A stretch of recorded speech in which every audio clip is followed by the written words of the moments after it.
Question. तो जब हम प्रेजेंटेशन कंप्लीट कर लेंगे तो ये चूंकि फर्स्ट सेशन 40 मिनट्स का है, जिसमें से 5 से 7 मिनट हो चुके हैं। तो अगर हमारा सेशन एंड हो जाता है तो मैं एक आपको लिंक भेजूंगा, तो हम उसमें क्वेश्चन आंसर का सेशन रख लेंगे। अगर आपकी कोई क्यूरी होगी, आपने कोई चीज़ पूछनी होगी, तो हम उसमें भी डिस्कस कर लेंगे। पहली कोशिश ये है कि मैं प्रेजेंटेशन जब आपके सामने रखूं तो जल्दी से जल्दी उसको हम क्लोज कर लें, आपको सारी चीज़ें क्लियर करते हुए। So dear students, let me open the presentation, then we can discuss.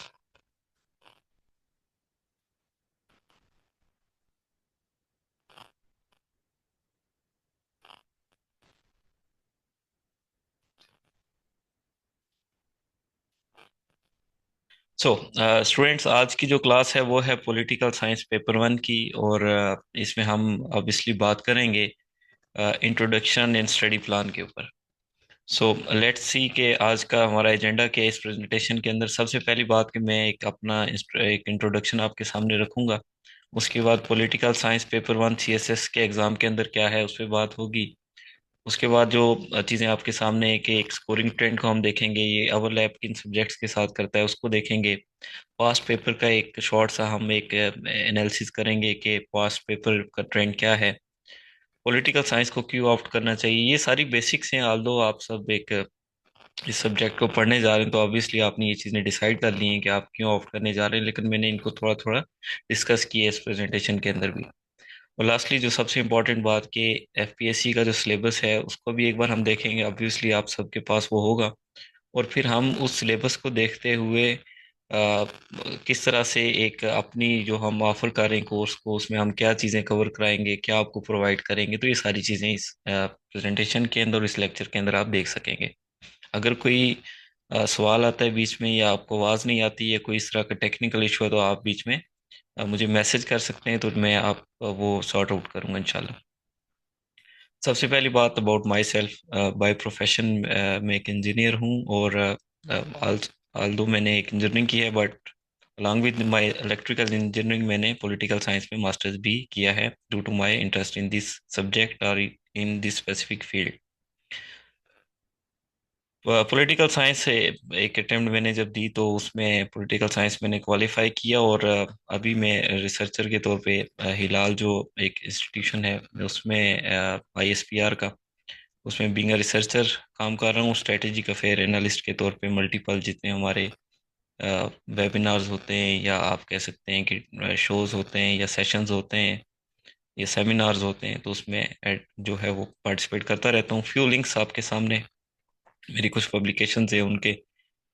ये जस्ट एक समझाने की, ऑब्वियसली आप एक टीचर से या एक इंस्ट्रक्टर से कोई सब्जेक्ट पढ़ने जा रहे हैं तो आपको पता होना चाहिए कि आया वो आपको अच्छा पढ़ा सकता है या नहीं पढ़ा सकता, उसकी प्रोफाइल क्या है। So that's the only thing. मैं आपको दैट्स वाई ये चीज़ें आपको एक्सप्लेन कर रहा हूँ। ये था एक शॉर्ट सा इंट्रो मेरा about my academics, academic background, और जो मेरी एक्टिविटीज़ हैं और जो चीज़ें मैं लेकर चल रहा हूँ। So let's come to the point about the specific about the subject. Dear students, ये एक 200 मार्क्स का सब्जेक्ट है, आपको पता ही है इस चीज़ का। मैं इन चीज़ों में बहुत ज़्यादा डिस्कस नहीं करूंगा क्योंकि आप सब मैच्योर स्टूडेंट्स हैं, ऑब्वियसली बैच में एनरोल होने जा रहे हैं, तो इन चीज़ों का आपको पता है। अपना सब्जेक्ट है, पेपर 1 भी 100 मार्क्स का है, पेपर 2 भी 100 मार्क्स का है, और कुल मिला के ये 200 मार्क्स का पेपर होता है। 60 to 80 मार्क्स इसमें आप अचीव कर सकते हैं। ओवरलैपिंग इस सब्जेक्ट की बहुत ज़्यादा बहुत सारे सब्जेक्ट्स के साथ नहीं है, लेकिन ये किसी हद तक सोशियोलॉजी के साथ ओवरलैप करता है। और किसी हद तक जो इसका लास्ट पोर्शन है लोकल गवर्नमेंट का और इलेक्शन सिस्टम का, या कुछ ऐसे टॉपिक्स हैं जो आगे मैं सिलेबस में भी आपको बताऊंगा, वो ओवरलैप करता है पाकिस्तान अफेयर के साथ। तो इसकी ओवरलैपिंग, अगर मोस्ट ऑफ द स्टूडेंट्स अब पॉलिटिकल साइंस में जाते हैं तो सोशियोलॉजी भी ऑप्ट करते हैं, तो उसमें बहुत ज़्यादा आपको फ़ायदा हो सकता है। अब इसका स्कोरिंग ट्रेंड क्या है, एक हल्का सा ओवरव्यू कर लेते हैं। एक डीएमसी आपके सामने है 2018 की, जिसमें एक स्टूडेंट है शानजा फाइक जो कि फर्स्ट थी। तो उनका स्कोर आप देख सकते हैं इसके अंदर 146 है। सो क्वाइट गुड स्कोर, बहुत अच्छा स्कोर है। इसके अलावा मज़ीद भी कुछ डीएमसीज मैंने ऐड किए just to give an idea कि ये हाई स्कोरिंग है और क्यों है। इसको हम आगे डिस्कस करेंगे। पेपर 1 हम जब डिस्कस कर रहे हैं तो ये कंपैरेटिवली पेपर टू की निस्बत जो है वो ज़्यादा हाई स्कोर देता है। इवन मैंने भी जब अटेम्प्ट की तो मेरा पार्ट ए में बहुत अच्छा स्कोर था कंपैरेटिवली पार्ट बी के। हालांकि पार्ट बी मेरा ज़्यादा अच्छा गया था, लेकिन पार्ट ए मेरा पेपर ए बहुत अच्छा रहा मार्क्स वाइज। तो मैं खुद हैरान था, लेकिन बाद में ऑब्वियसली जब इसको मैंने रिव्यू किया तो इसकी वजह सिर्फ ये है कि क्योंकि इसमें थ्योरेटिकल कंसेप्ट्स हैं, क्योंकि इसमें हिस्टोरिकल चीज़ें हैं, क्योंकि इसमें फिलॉसफीज़ हैं। तो आप उन फिलॉसफीज़ को जितना अच्छा समझेंगे और जितना अच्छा उसका हिस्टोरिकल पर्सपेक्टिव देंगे तो उतने अच्छे आप मार्क्स अचीव कर सकते हैं। जबकि जो पेपर बी है उसमें करंट अफेयर से रिलेटेड भी चीज़ें समहाउ होती हैं कि कौन से कंट्री में कौन सा सिस्टम है, और आपको अप टू डेट नॉलेज भी देना पड़ता है, आपको कुछ स्टैट्स भी देने पड़ते हैं, आपको कुछ किसी लेजिस्लेचर के बारे में अगर सवाल पूछा गया तो आपको नंबर ऑफ मेंबर्स भी बताने पड़ते हैं कि जी फलाने जो है सेनेट के इतने मेंबर हैं, पार्लियामेंट के इतने नंबर हैं, नेशनल असेंबली के इतने मेंबर हैं, लोकल गवर्नमेंट का सिस्टम क्या है। तो पेपर इस बात के कहने का मतलब ये है कि जो पेपर वन है कंपैरेटिवली बाकी तमाम ऑप्शनल से तो हाई स्कोरिंग है ही है, जबकि पॉलिटिकल साइंस के अंदर भी as compare to paper B एक हाई स्कोरिंग है। तो आप इसको अच्छे से करेंगे तो आप अच्छे मार्क्स अचीव कर सकते हैं। ये एक डीएमसी 2019 की आपके सामने है। फर्स्ट पोजीशन इस कैंडिडेट की थी और इनके 88 मार्क्स हैं। ठीक है जी, और यहाँ पे भी आप 76 मार्क्स देख सकते हैं यासिर बिलाल की डीएमसी में। अब मैं बताता हूँ आपको कि इसका ओवरऑल पेपर क्या यानी क्या डिस्ट्रीब्यूशन है।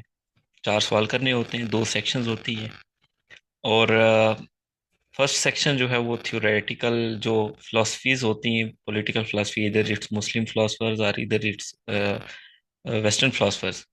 तो उस थ्योरी में से सवाल आता है पहली सेक्शन में, और जबकि दूसरी सेक्शन में रिमेनिंग जितने भी एफपीएससी के सिलेबस में अ, जितने भी सेक्शंस गिवन है वहाँ से सवाल आता है। एक पेपर आपके सामने है, part two. Obviously part one इसका सब्जेक्टिव था, ऑब्जेक्टिव था। पार्ट टू में इसका सब्जेक्टिव है, सेक्शन ए और सेक्शन बी। सेक्शन ए में आप देख सकते हैं कि जी पॉलिटिकल फिलोसफीज मुस्लिम और वेस्टर्न को उसने जो है वो फोकस किया है और उसी में से उसने सवाल दिए हैं। तो इसमें से 2 + 2 यानी कुल मिला के 4 सवाल एक स्टूडेंट ने करने होते हैं, और आपके पास 4 + 3 टोटल 7 चॉइसेस होते हैं, और हर सेक्शन में से आपने 2 सवाल मस्टली जो है वो ऑप्ट करने हैं। तो ये आपके सामने एक पेपर का ओवरव्यू भी है। अब हम आगे बढ़ते हैं, एफपीएससी के सिलेबस को देख लेते हैं। ये आपके पास भी होगा ऑब्वियसली और होना भी चाहिए। वेस्टर्न पॉलिटिकल थॉट के अंदर ये इतने सारे जो फिलोसफर्स हैं इनको स्टडी करने का कहा गया है। और मुस्लिम पॉलिटिकल थॉट्स के अंदर अल फाराबी, अल मावरदी, इब्ने रुश्द, इमाम गजाली, इब्ने तैमिया, और ये तमाम फिलोसफर्स को भी शामिल किया गया है। स्टेट सिस्टम, जहाँ पे हम मॉडर्न नेशन जो है वो उसका कंसेप्ट भी देखेंगे, नेशन स्टेट सिस्टम क्या है, और इस्लामिक कंसेप्ट कंसेप्ट ऑफ उम्मा क्या है। तो ये भी एफपीएससी के सिलेबस में टॉपिक के तौर पे दिया गया है। इसमें आगे जो जितने भी टॉपिक्स हैं एक बार मैं आपको वो भी दिखा देता हूँ। एक बार इसको भी देख लें, फर्दर इसको हम अपने स्टडी प्लान में डीपली डिस्कस कर लेंगे कि हम किन टॉपिक्स को कवर करेंगे या किन टॉपिक्स को हम कवर नहीं करेंगे। Political institution and role of government, forms of government, political ideology, local self government.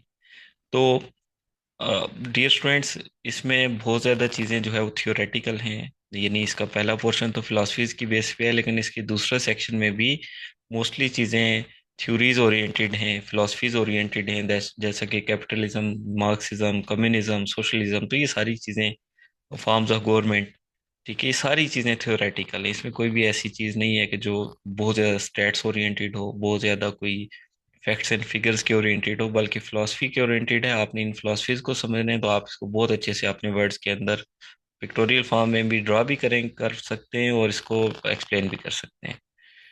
सो ये तो एक एफपीएससी का सिलेबस मैंने आपको दिखाया। अब मैं अगले पॉइंट की तरफ आता हूँ कि हम इस एफपीएससी के सिलेबस को हमारे इस बैच के अंदर कैसे लेकर चलेंगे। सो डियर स्टूडेंट्स, एक प्लान आपके सामने है।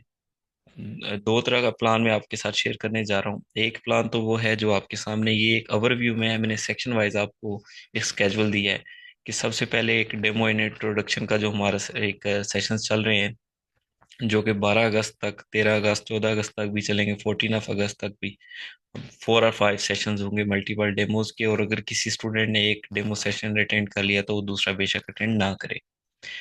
हम प्रॉपर सिलेबस वाइज सेशंस का आगाज करेंगे 17 अगस्त से। 17 to 24 तक हम सेक्शन 1 में मुस्लिम फिलासफर को कवर करेंगे। सेक्शन 2 वेस्टर्न फिलासफर्स 25 to 3 सितंबर, और ये सिलसिला चलता रहेगा।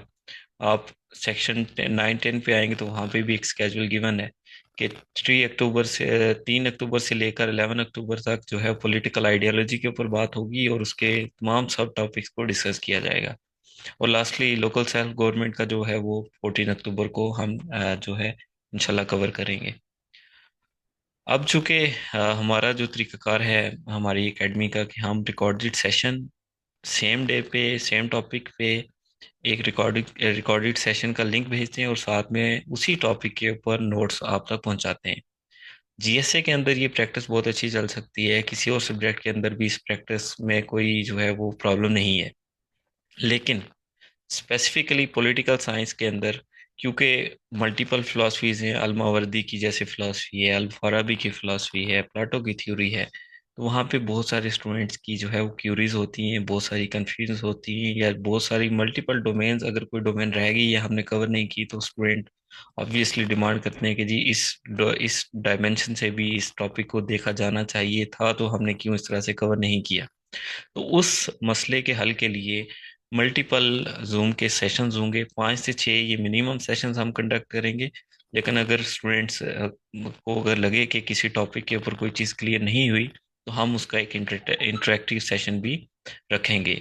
इनिशियली एक स्केड्यूल मैंने ऐसा रखा है कि हम हर 2 हफ्ते के बाद या 1.5 हफ्ते के बाद या 10 दिनों के बाद एक सेशन लाजमी जूम के ऊपर रखें, ताकि हम आपस में इंटरेक्ट कर सकें और तब तक जितने भी हमने टॉपिक्स कवर किए हैं, अगर उनके मतलब कोई क्यूरी है तो हम उनको डिस्कस कर सकें। सो ये एक तरीकाकार है कि एक तरफ रिकॉर्डेड सेशन चल रहे होंगे, पीडीएफ नोट्स मिल रहे होंगे, लेकिन दूसरी तरफ एवरी वीक और 10th डे हम एक इंटरेक्टिव सेशन भी रख रहे होंगे। ये तो एक ओवरव्यू था हमारे पूरे इस स्केजुअल का। अब हम बात करते हैं डेट वाइज कि डेट वाइज हम कैसे इस पूरे सेशन को, पूरे बैच को लेके चलेंगे। ये पीडीएफ में मैंने ऑलरेडी भेजा है ग्रुप के अंदर। और बहुत सारे स्टूडेंट ऐसे हैं कि जो कि जिन्होंने बाद में ग्रुप ज्वाइन किया है या बाद में ज्वाइन करेंगे, तो मैं उनको दोबारा भेज दूंगा। ये एक डिटेल्ड प्लान आपके सामने है, आप इसको प्रिंट भी कर सकते हैं और बाद में देख भी सकते हैं कि सबसे पहला टॉपिक जैसे कि इंट्रो का है तो उसको मैंने 1A का टाइटल दिया है। और उसके बाद मुस्लिम फिलोसफर्स की बात जब हम करें तो उसको 2A 2B 2 3। अच्छा, जब हमारा ये सीरियल नंबर भी आप समझ लें, ताकि आप चूंकि नोट्स की जब एक फाइल बना रहे होंगे या उनको एक अपने पास रख रहे होंगे एक पूरी उसके तरतीब के साथ, पैटर्न के साथ, तो आपको पता होना चाहिए कि आपका जो लेक्चर है उसका सीरियल क्या है। ठीक है, और उसको क्लासिफाई कैसे किया गया है। तो मैंने इंट्रो को कैटेगरी 1 में डाला है, और अगर उसका एक सेशन है तो उसको 1A कहा है, अगर उसका दूसरा सेशन होता तो उसको मैं 1B कहता। लेकिन अब हम जब इस सेक्शन को स्टार्ट करें मुस्लिम पॉलिटिकल थॉट्स की, तो उसमें उसको मैंने 2 अलॉट किया है। लेकिन उसमें क्योंकि मल्टीपल साइंटिस्ट थ्योरिस्ट हैं जिसमें हम बात करेंगे, तो अल फाराबी को 2A कंसिडर किया है, अल मावर्दी को 2B कंसिडर किया, और ये सीक्वेंस आगे चलता गया है। जब हमने इन सबको कवर कर लिया है तो हमारा अगला एक सेशन स्टार्ट हो गया वेस्टर्न पॉलिटिकल थॉट का। तो वहाँ पे 3 सेशन है और उसके मल्टीपल सब टॉपिक्स हैं, 3A 3B 3C। और इसी तरह से ये सिलसिला आगे चलता रहेगा। और आपको अगेन मैं रिपीट करता हूँ कि पीडीएफ नोट्स मिलेंगे, पीपीटी यानी प्रेजेंटेशंस आप तक पहुंचेंगी, रिकॉर्डेड लेक्चर्स के लिंक्स आपको मिलेंगे, और आप उनको डाउनलोड भी कर सकेंगे, बाद में भी देख सकेंगे, और लास्टली हम एक इंटरेक्टिव सेशन भी करते रहेंगे। ये आगे मजीद इस जो आपको स्टडी प्लान दिया गया उसमें सारी चीज़ें मेंशन है, उसको यहाँ पे भी मैंने मेंशन इसी वजह से किया कि अगर आपको कोई चीज़ अनक्लियर हो उसको देखते हुए तो मैं आपको एक्सप्लेन कर सकूँ। एक तरफ लेक्चर नंबर है, दूसरी तरफ टॉपिक है, और इस राइट मोस्ट पे जो है वो डेट गिवन है। तो इस डेट पे ये सारी चीज़ें आपको मिलती जाएंगी।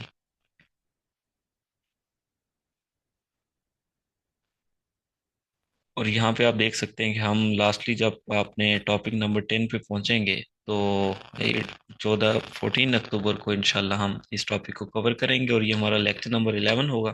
और इसको वन टाइम में हम कवर करके अपने इस सिलेबस को क्लोज करेंगे।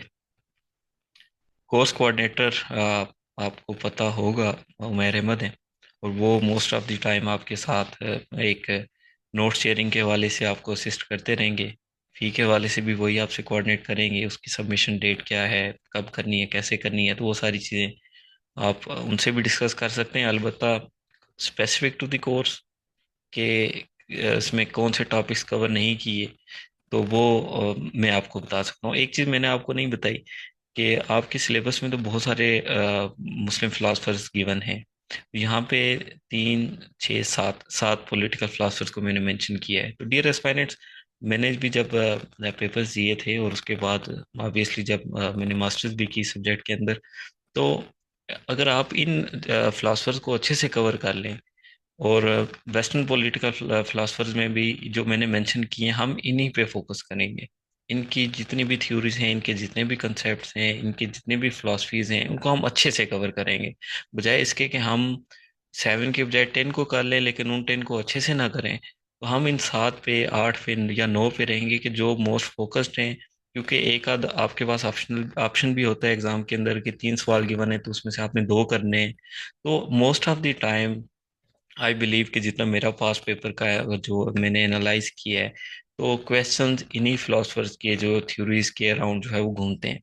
तो इसके अलावा अगर आप समझेंगे कोई ऐसा फिलोसफर है जो जो बहुत इंपॉर्टेंट है, जिसको कवर करना चाहिए और हमने नहीं किया, तो वो आप सजेस्ट कर सकते हैं, उसको भी हम कवर कर लेंगे।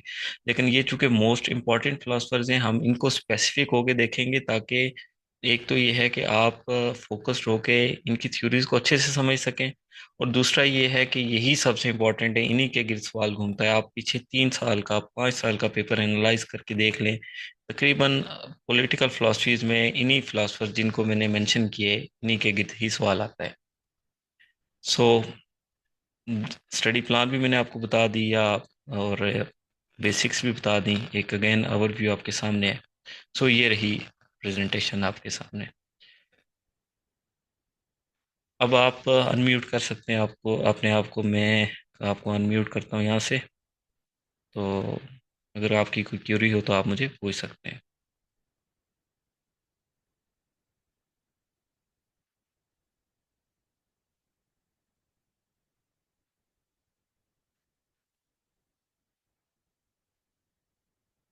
Specific to the related to the course, और जो मीडियम है, यानी हम यूट्यूब के थ्रू इसको शेयर करें, टीम्स के थ्रू आपके साथ शेयर करें, उस हवाले से भी कोई सजेशन हो तो आप मुझे बता सकते हैं। और कोई भी सवाल हो about syllabus, about study plan, आप मुझे पूछ सकते हैं।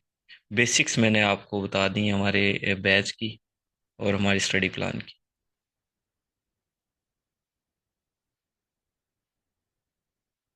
आप अनम्यूट करके सवाल पूछ सकते हैं, या मुझे मैसेज भी कर सकते हैं।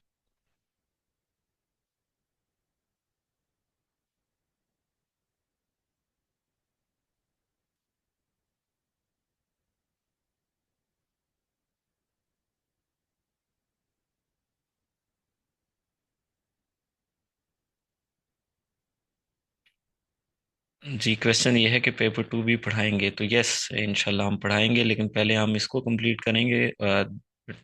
1.5 मंथ से कुछ ज़्यादा का ये कोर्स है, ऑलमोस्ट 2 मंथ्स का है।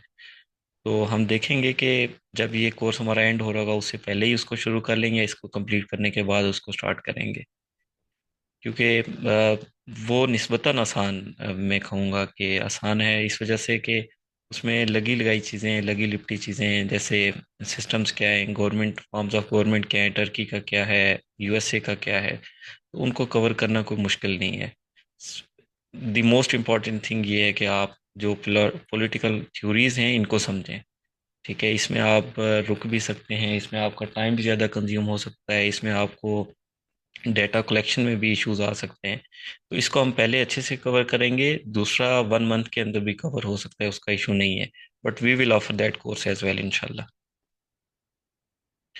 पीएमएस के एग्ज़ाम कब होंगे, ये इसका मैं आपको चेक करके बता सकता हूँ एग्ज़ाम के हवाले से। अलबत्ता इसके कोर्स के हवाले से अगर कोई क्वेश्चन हो तो आप मुझसे पूछ सकते हैं। अगर आप पीएमएस कर रहे हैं तो पीएमएस का सिलेबस तो काफ़ी हद तक शॉर्ट है एज़ कम्पेयर टू सीएसएस। तो आई बिलीव कि अगर कोई स्टूडेंट हमारे इस बैच में चलता है पीएमएस के हवाले से भी, तो वो ज़्यादा अच्छा स्कोर कर सकता है, क्योंकि उसका जो सिलेबस है कंपैरेटिवली बहुत शॉर्ट है। सीएसएस के एग्ज़ाम के अंदर अगर 12 फिलासफर दिए गए तो वहाँ पे 6। और इसी हवाले से नीचे आप चले जाएं, पॉलिटिकल थ्योरीज के बाद जो आइडियोलॉजीज हैं नीचे systems of forms of government है, तो वहाँ पे अगर 10 दिए हुए सीएसएस के अंदर तो पीएमएस के अंदर 7 होंगे। तो कहने का मतलब ये है कि पीएमएस का कोई स्टूडेंट हमारे बैच के अंदर इनरोल होकर ज़्यादा अच्छा स्कोर कर सकता है। Anything else related to our study plan especially, क्योंकि एफपीएससी के सिलेबस के हवाले से तो कोई चीज़ है सच पूछने वाली है नहीं। तो हमारे स्टडी के प्लान के हवाले से अगर कोई क्यूरी हो तो आप पूछ सकते हैं।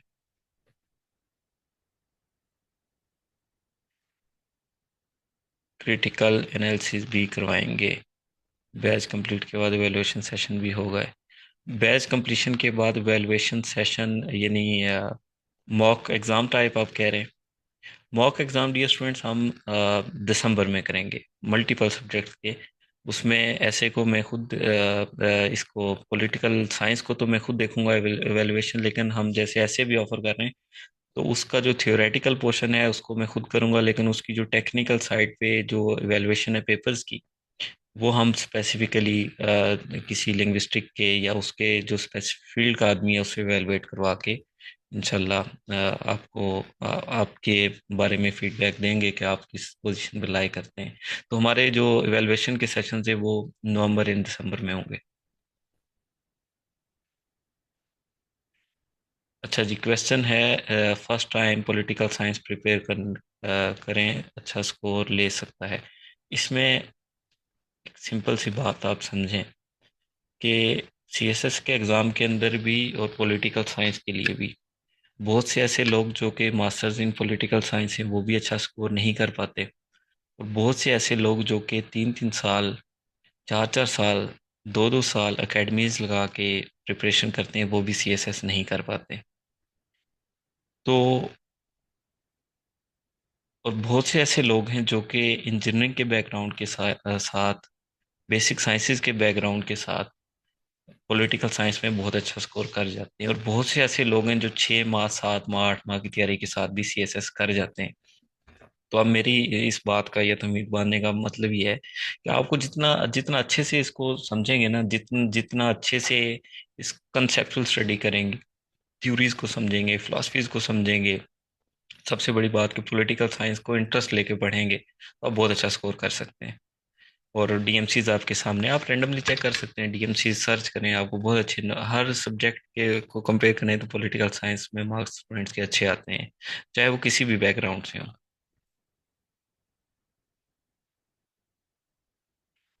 सवाल है जी, पढ़ाई में कंसिस्टेंट कैसे रहें? तो आप सीएसएस कर रहे हैं तो कंसिस्टेंट तो रहना पड़ेगा। सबसे अहम बात यही है कि ये दूसरी कोई पढ़ाई नहीं है, अब आपकी डिग्री नहीं है, ये कम्पिटिटिव एग्ज़ाम है। तो आपका एम क्या है? सबसे अहम चीज़ ये है, आप करना क्यों चाहते हैं? तो अगर आप करना चाहते हैं कुछ, आप सीएसएस करना चाहते हैं, पीएमएस करना चाहते हैं, चाहे उसकी इकोनॉमिक एम्स हैं, चाहे उसके सोशल जो है आपके ऑब्जेक्टिव्स हैं, या चाहे आपकी एक फैमिली वाइज मोटिवेशन है, या चाहे सेल्फ मोटिवेशन है, तो ये वेरी करता है कि आपकी मोटिवेशन लेवल क्या है। तो जब आपका मोटिवेशन लेवल अच्छा होगा तो आप पढ़ाई में खुद इस एग्ज़ाम की तैयारी में लग जाएंगे। लेकिन अगर आप इस एग्ज़ाम के अंदर मोटिवेटेड नहीं है तो आप कभी भी इसको अच्छा प्लान नहीं कर पाएंगे, अच्छा एग्जीक्यूट नहीं कर पाएंगे। तो सबसे पहला इस बस ये समझेंगे आपने करना क्यों है। और जब आप इस चीज़ पे जो है वो फोकस हो जाएंगे कि आपने एक एम के साथ करना है, तो आई बिलीव कि आप खुद मोटिवेटेड हो जाएंगे। और प्रैक्टिस कैसे लाएंगे कंसिस्टेंट रहने के लिए, कि आप अपना एक स्केड्यूल बना लें, week wise, day wise, month wise. ठीक है? सबसे पहले आप मंथ वाइज बना लें, फिर आप जो है वीक वाइज बना लें, अपने टारगेट सेट कर लें, तो फिर आप कंसिस्टेंट रह सकते हैं। एक प्रैक्टिस जो नॉर्मली बीइंग अ स्टूडेंट हमारी भी रहती है और अक्सर रहती है कि हम डायरेक्टली डे पे चले जाते हैं, हमने इस दिन ये काम करना है। तो हम उस दिन अगर वो कोई किसी और एक्टिविटी की वजह से वो टास्क मिस कर जाते हैं, तो फिर हम अगले दिन उसको या तो करते ही नहीं है या बिल्कुल स्टार्ट में चल ले जाते हैं कि जी इसको नए अंदाज से अब करेंगे, तो वो कभी भी अच्छे से नहीं हो पाता। तो आप अपने टारगेट्स जो है वो मंथ वाइज उसको डिवाइड करें, फिर वीक्स वाइज उसको डिवाइड करें और फिर उसको डे पे लाएं, तो दैट्स मोर अचीवेबल और आप ज़्यादा कंसिस्टेंट कंसिस्टेंट रह सकते हैं। Anything else? और भी इंट्रोज के सेशन होंगे आज, चूंकि पहला सेशन है और बहुत कम टाइम फ्रेम के अंदर हमने इसको कॉल किया था, तो उसमें भी आप ज्वाइन कर सकते हैं, और अगर कोई चीज़ आपको क्लियर ना हुई हो तो उसमें भी हम डिस्कशन में ला सकते हैं। सो आई बिलीव कि बहुत सारी चीज़ें हमने डिस्कस कर ली हैं, स्पेसिफिक हमारे स्टडी प्लान से रिलेटेड और हमारी मेथडोलॉजी से रिलेटेड। तो अगर कोई और इसके अलावा क्वेश्चन हो तो आप मुझे इनबॉक्स भी कर सकते हैं, एकेडमी के नंबर भी पूछ सकते हैं। So let's end this session of today. अपना बहुत सा ख्याल रखें, और आई बिलीव कि हमारा ये इंटरेक्शन जो है वो कोर्स के अंदर रहेगा, बैच के अंदर रहेगा। क्लास जो है वो 17 से स्टार्ट क्लासेस, फर्स्ट हमारा सेशन 17 अगस्त को है। तब तक हम डेमोज को लेके चल रहे हैं और डिस्कशंस को लेके चल रहे हैं। तो आई बिलीव कि हमारा फर्स्ट इंटरेक्शन जो है अब क्लास के अंदर भी होगा, और उससे पहले जो है अगर कोई चीज़ क्लियर नहीं है तो किसी इंट्रो के किसी भी डेमो के अंदर आप अगेन ज्वाइन कर सकते हैं। So that's it for today dear students. बहुत सा ख्याल रखें। सी यू नेक्स्ट सेशन इंशाल्लाह।